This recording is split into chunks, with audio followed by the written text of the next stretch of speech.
Salah satu profesi yang bisa dibilang serba bisa menolong warga adalah petugas dinas pemadam kebakaran dan penyelamatan atau damkar.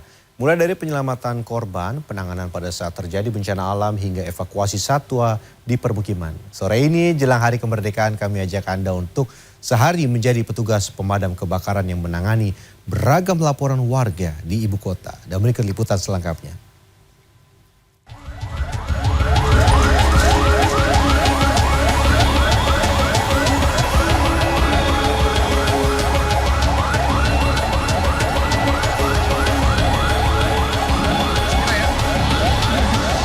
Pantang pulang sebelum api padam. Ini adalah moto petugas pemadam kebakaran dan penyelamatan di Indonesia yang bukan hanya sekedar jargon semata. Bila ada panggilan darurat, siapapun, kapanpun, dan dimanapun, petugas damkar akan bergegas mendatangi lokasi dan melakukan proses pemadaman api hingga proses evakuasi. Sepanjang tahun 2022, jumlah bencana kebakaran di DKI Jakarta mencapai angka 1.691 kasus atau naik lebih dari 10% dibandingkan tahun sebelumnya. Selamat datang pemirsa di segmen Sehari Menjadi. Sebelum kita akan mulai mempelajari berbagai hal untuk mencegah hal-hal yang biasanya terjadi laporan seperti ada satwa ataupun ada benda-benda yang harus diambil dari gorong-gorong. Ternyata ada panggilan 65, ada kebakaran yang terjadi, kita harus segera bergegas menuju lokasi. Saksikan selengkapnya dalam segmen Sehari Menjadi hari ini. Gerak, yuk, ntar dulu. Kode 65 adalah kode yang dipakai dalam menginformasikan terjadinya kebakaran bagi para petugas pemadam kebakaran. Namun kendaraan yang diturunkan kali ini adalah unit yang tergolong kecil dengan kapasitas 2.500 liter air saja. Sebab dari informasi yang kami terima, lokasi kebakaran berada di permukiman padat penduduk yang membuat kendaraan besar tidak bisa melintas. Sebab secara nasional waktu tanggap yang harus dipenuhi dalam standar pelayanan minimal atau SPM adalah 15 menit sejak aduan diterima. Di beberapa titik kendaraan kami terhambat kabel listrik yang terjuntai dan dapat tersangkut di kendaraan kami.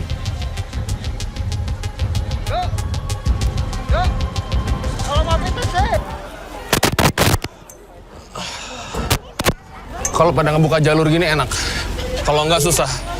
Tadi saya bantu untuk naik, karena di beberapa titik itu dia punya kabel-kabel pada berjuntai, malah bisa bahaya bikin potensi kebakaran lain. Kami tidak sendiri, ada 13 unit mobil pemadam kebakaran dan 52 personil Gulkamart lain yang dikerahkan dari beberapa stasiun pemadam kebakaran Sudin, Jakarta Barat. 2 rumah semi permanen yang biasa digunakan warga setempat menampung barang-barang daur ulang terbakar hebat. Ketika para petugas berupaya menjinakkan kobaran api, saya dan beberapa petugas yang juga dibantu oleh warga setempat berupaya memindahkan barang-barang lain yang berpotensi menjadi titik api baru. Beruntung terdapat sumber air di dekat lokasi kebakaran yang dapat digunakan untuk memadamkan api. Setelah 2 jam berjibaku dengan si jago merah, akhirnya api berhasil dijinakkan. Ini saya yang ngebantu teknis lain aja. Terima kasih Ibu. Ngebantu teknis lain aja ngap. Abangnya langsung di titik api. Silakan Bang. Tadi gimana kondisi dalam Bang? Alhamdulillah tidak dilokalisir. Jadi tidak bakal rambatan lagi. Tinggal pendinginan. Tinggal pendinginan ya? Sorry, yang tadi tinggal. Tapi tidak semua upaya pemadaman berjalan mulus. Pernah ada tragedi senior saya Bang di wilayah Tambora. Mohon maaf ya, beliau gugur di tugas, dalam tugas itu gugur dia. Tertimpa bangunan runtuh. Tertimbun. Nah itu resiko, bahkan tadi ada anggota kita yang terjeblos dan kejeblos itu karena ada yang tidak terlihat. Ada genangan yang tidak terlihat, tiba-tiba dia jeblos ke dalam air yang suhunya sangat panas sekali sih. Petugas damkar tidak hanya memiliki tugas pokok memadamkan api saat terjadi musibah kebakaran, namun juga membantu masyarakat dalam menjaga ketertiban umum dan perlindungan dari gangguan ketentraman. Salah satunya adalah evakuasi satwa liar yang masuk ke permukiman. Dan ada tips untuk Anda yang ingin mengamankan satwa liar seperti ular yang masuk ke permukiman tempat Anda tinggal. Ini saya akan memberikan ilustrasi untuk safety-nya, karena ular itu tipikal yang menyembur ya Bang ya kalau kobra? Menyembur. Dikhawatirkan Mas habis cakar-cakaran sama istri. Jadi kalau untuk ada ular misalkan di rumah Anda nih, terus Anda melihat itu, oh kayaknya berbisa. Ya sebenarnya berbisa ataupun enggak, lebih baik safety.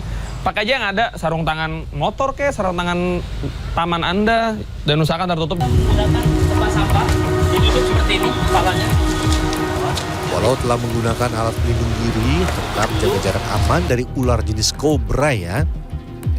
Gunakan berbagai jenis perabot rumah tangga yang ada di rumah.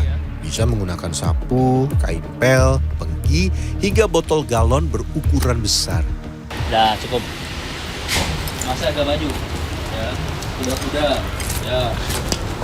Jadi siap-siap juga kalau misalkan dia berbalik palanya ke kita. Lagi arahkan kepalanya memang agak sulit. Ya. Nah, terus jepit.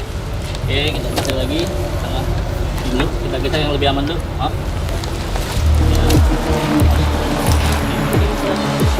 Untuk selalu siap menghadapi serangan ular secara tiba-tiba, sikap kuda-kuda adalah yang paling disarankan. Sebab dengan sikap ini, Anda memiliki keseimbangan yang baik dan kelincahan untuk merespons dengan cepat bila ular bergerak dan menyergap.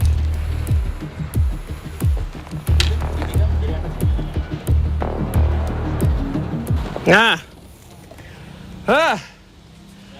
berhasil. Jadi intinya adalah APD-nya ini agak sedikit mirip. Dalam artian untuk fungsinya ya, menghindari semburan dari bisa ular. Wait, dia palanya nongol. Esnya takutnya ada jerawat ya. Oh iya, apalagi kalau masuk ke mulut atau ke mata tuh langsung bisa Rasanya reaksi. pahit. Saya pernah merasakan pahit rasanya. Oh. Dan Iya. kalau sampai kena mata, waktu itu saya kejadian di tahun saya masih sekolah, itu rasanya seperti kaca ditumbuk ya, kemudian disambit ke bola mata. Bisa bayangkan nggak? Abang pernah kena zaman waktu sekolah dulu? Selain ular berukuran kecil, damkar juga seringkali melakukan rescue ular berukuran besar seperti piton dan sanca. Walau tidak berbisa, lilitan ular berukuran besar tergolong dalam kategori mematikan. Langkah pertama menjinakkan ular piton maupun sanca adalah menutupi pandangan ular untuk meredam sifat agresifnya. Bisa gunakan handuk, karung, atau pakaian. Wow. Naga itu. Nanti kalau kita melihat ular ini ya, jangan seorang diri. Kalau seorang diri, setelah kita pegang ekornya, kita sambil minta pertolongan. Pak, tolongin dulu Pak. Jangan pernah mencoba menangkap. Dan serangannya, nah, ya. Oke Bang Toha, pegang bagian ekor Bang. Saya coba yang Biasa yang di rumah gampang ketemu sih handuk sih Bang. Handuk kan lebar-lebar. Kalau karung gue ini kayak nggak semua orang punya ya. siap, handuk lah ya. Handuk lah misalkan. Kita tutup sensornya seperti ini. Set. Udah. Cukup diraba, dia tidak akan. Ini sebagai petugas, quick responnya itu 15 menit sudah sampai TKP. Paling lama? Paling cepat, paling lamanya ya. Oh paling lamanya ya. Paling lama. Bahkan kalau yang dekat tidak sampai seperti itu. Nah, Oke, ini kepala nih. Nah, kenapa harus dipegang bagian ekor? Sebab kalau tidak dipegang bagian ekor, maka dia akan otomatis mencari bagian leher si mangsa itu, si manusia itu. Mau coba? Boleh?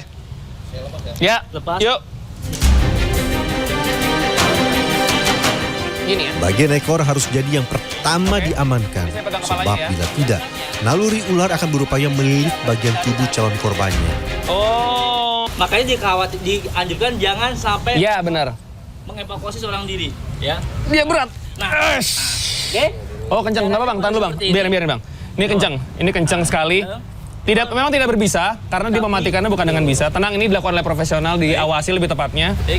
Jadi Walaupun tidak bisa, bukan berarti tidak berbahaya ya. Coba kita perhatikan. kencang loh. Ayah. Oke. Caranya kita sudah datang pertolongan ya. Dia akan cari leher nih. Nah, Biarin. Saya pengen lihat. oke. Dia akan cari leher. Terus kalau belum dapat dia akan Oke. Nah, Oke. ini kalau nggak ditolong mungkin bisa lewat ya. Iya. Oke. Kita amankan ekornya, kemudian luruskan seperti ini. Nah, Berarti orang kedua fungsinya meluruskan ya. kalau sudah seperti ini, Butuh setidaknya 2-3 orang untuk mengevakuasi satu Kepalanya. ular berukuran besar. Setelah bagian kepala dan ekor ular bisa dikendalikan, masukkan ular ke dalam tempat tertutup. Bila Anda ragu dan tidak memiliki pengetahuan dasar untuk mengevakuasi hewan liar, salah satunya ular, segera hubungi petugas damkar. Jangan sampai nyawa jadi taruhannya. Dia jaga malam, kemudian ada ular melintas di depannya dia, ditangkap. Tidak tahu ilmunya, tidak tahu bagaimana akan terjadi ketika ditangkap kepalanya, maka si security itu meninggal dunia. Selain mengevakuasi hewan liar di permukiman warga, petugas damkar juga tidak jarang menerima laporan mengenai objek yang tersangkut di anggota tubuh, cincin salah satunya. Alat yang digunakan untuk melepaskan objek tersangkut pada jari biasanya menggunakan gerinda berukuran kecil yang diaplikasikan secara perlahan. Dan selama proses pengerjaan, warga yang melapor harus tenang dan tidak melakukan gerakan mendadak untuk menghindari potensi terluka terkena tajamnya gerinda Ada yang ini. tajam nih, ada bagian tajam. Di bagian bawah sini nih. Lumayan dikit. Saya ulangin ya. Iya. Oke. Setelah mempelajari berbagai hal mengenai pertolongan pada masyarakat, saya diajak petugas damkar mempelajari hal dasar yang harus dimiliki oleh petugas damkar, yaitu kemampuan mengendalikan api awal. Hal pertama yang harus dilakukan ketika melihat adanya kobaran api adalah segera cari kain berukuran besar yang bisa menutupi titik munculnya api. Celupkan ke dalam air dan segera tutup titik api. Usahakan badan selalu membelakangi arah angin untuk menghindari jilatan api. Nah, jalannya juga nggak boleh malah ke depan ya, harus menyerong. Menyerong. Apa? Dikhawatirkan karena orang panik, dia jalan ke depan tersandung malah ke titik. Wah, malah bisa potensi kebakaran. Dan kitanya jadi luka gini, cari titik aman. Luruskan tangannya. Luruskan tangannya. Lindungin kepalanya ya, cakep sekali. Baru tutup ya. Oke, kita coba pakai. Kita coba pakai api ya. Semoga bisa. Nah, kan ada api. Sekarang waktunya saya mencoba. Waduh. Jalanlah perlahan dan Oh, tutup nggak titik kena. munculnya api dengan kain yang sebelumnya telah dibasahi. Tangan saya nggak panas, walaupun ini apinya kayaknya menjilat-jilat, tapi karena dia ke bagian serong ke depan, saya nggak kena sama sekali. Untuk menghindari resiko meluasnya titik api, jangan mencoba menyiram air ke bagian kompor yang sedang terbakar, terutama ketika Anda sedang menggunakan minyak saat memasak. Tindakan ini dapat menyebabkan api semakin membesar dan kebakaran merambat ke seluruh dapur Anda. Tupoksi damkar ada 3. Pertama adalah pencegahan kebakaran, kedua penanggulangan kebakaran, 3 penyelamatan. Jadi penyelamatan itu sekarang sudah menjadi booming ya di Jakarta. Masyarakat tidak perlu membayar. Pelayanan pemadam kebakaran gratis. Tis. Walau tugas utama damkar adalah penanggulangan kebakaran, namun berdasarkan data yang dikelola Damkar DKI Jakarta, pada tahun 2022 jumlah berbagai upaya penyelamatan di ibu kota tercatat 2 kali lipat lebih banyak dari jumlah pemadaman api. Gian Fernando, Dewi Agung Yuljarto, Jakarta.